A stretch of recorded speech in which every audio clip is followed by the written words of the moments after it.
40 proposals, 0 interviews, over $70 burned in connects, gone from money that you actually needed. And then, worse, you watch the job go to an American freelancer that has half your skill set but charges twice your rate. You tell yourself what every freelancer outside the US tells themselves. I lost because of where I live. But you didn't. You know the moments I mean though. View 2 days ago and then silence, crickets.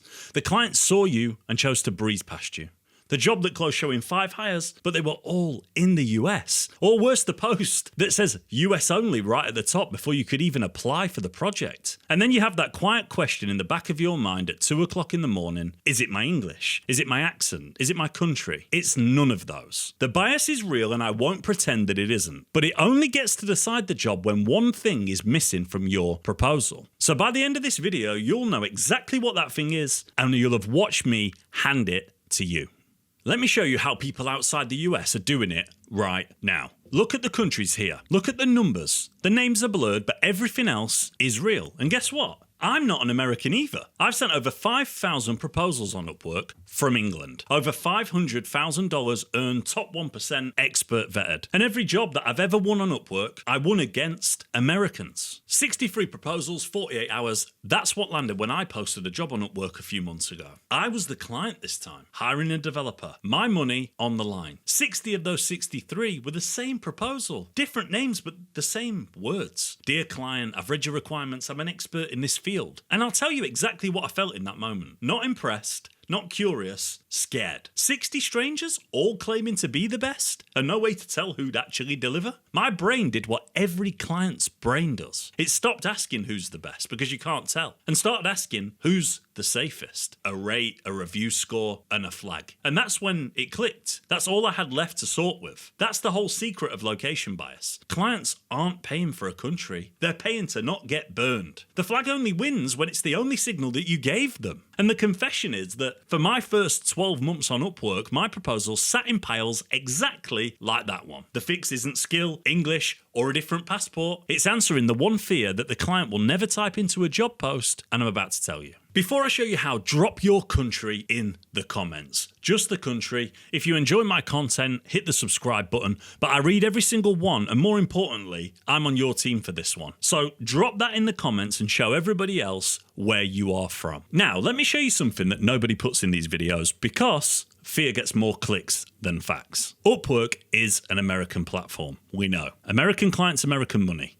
But yet, 3 out of every 4 freelancers on it, they're not American. There's 18 million freelancers, more than 180 different countries. Think about that. The platform that you think is rigged against outsiders is mostly outsiders. That's not a loophole. That is Upwork's entire product. Every client who posts a job on Upwork chose a global marketplace over hiring the agency down the road from them. They walked into the international talent shop. You're not sneaking in through the back door, asking for a favor, asking for a chance. You're what the shop actually sells. And guess what? The money follows. Cross-border freelance hiring has more than doubled since 2020. It's up 145%. I've watched it from the inside for years. Agencies out of Pakistan, India, the Philippines, running 7-figure books on Upwork. Expert vetted badges, enterprise clients. Not one of them got there because a client felt charitable. They got there because the client kept winning by hiring them. And I need you to sit with that for a second because I know what the 40 rejections have done to your head.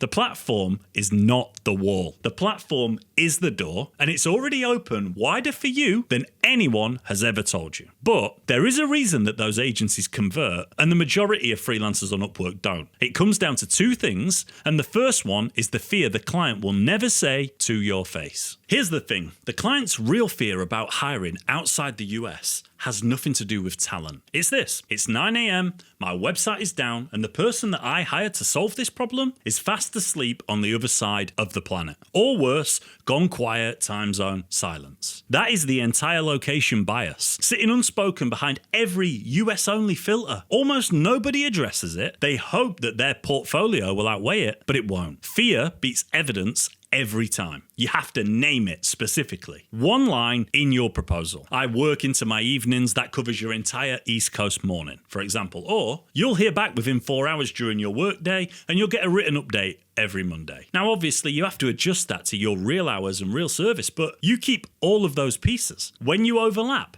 how fast you respond, when they hear from you without asking. The scary unknown on the other side of the planet just became the most predictable person in the entire pile. More predictable than the American who never mentioned communication at all. That line sits inside a proposal, and I've spent entire videos on this channel breaking down the proposal system behind my 500k plus earnings on Upwork. First line is about their problem, not your CV. I won't repeat it all here, it's linked at the end, and it applies double for you because you're watching this, but what I haven't told you is the second thing those seven-figure agencies understand. This is about money, and it's the opposite of what you think. A US business hiring a decent agency for the work that you do pays $5,000 a month and up. I run a British agency. I've quoted against them for years. Believe me, I know the rate card. Now, here's the maths that nobody will share with you. You quote $1,500 for the same outcome. The client saves 70% or more against the agency quote. Companies hiring internationally report 40 to 60% savings on average. And you are beating that. Meanwhile, $1,500 a month where you live isn't survival money. It's serious income, especially if you can stack it. The client wins 5 to 1. You win locally. That's not a charity, and it certainly isn't a discount. That's the single most efficient trade that's ever happened on Upwork. And you're the only one who can offer it, which is exactly why undercutting makes me angry. I see it under every video that I make, every conversation I have. I work for $8 an hour. Why would they pay an American $80? The gurus cheer it on. But sit in the client's chair one last time. An $8 rate next to 60 identical proposals doesn't say bargain. It says gamble. It says, if this goes wrong, I was warned. Cheap doesn't get you hired in tier 1 countries. Cheap gets you filtered by the exact client with real budgets you actually want. You're holding a 5 to 1 value advantage, and the race to the bottom advice has you throwing it away to look desperate instead. I'll say it plainly. Undercutting is the worst advice non-US freelancers have ever been given. Disagree in the comments if you want, but bring your interview rate with you. Price fair. Answer the fear. And after your first handful of 5-star reviews, the flag, it stops existing. Reviews are the great equaliser on Upwork. A specialist in Karachi with 5-star reviews beats an American generalist with 4.6 every day of the week. The freelancers still blaming the flag. Well, they're going to spray another 40 proposals this month and lose another $100 doing it. You won't. You know the platform is 3/4 people exactly like you. You know the fear of being in the client's chair and the one line that kills it all. And you also know that you're not the cheap option from far away. You're the 5 to 1 trade, the best value that they can get on that platform, standing on a door that was already open. I'm not American either. I'm on your team, and this team wins more than anyone admits. If you've enjoyed this video, hit like, hit subscribe, make sure you leave that comment, and go and check this video out here because the video I referenced earlier is right there. I'll catch you there.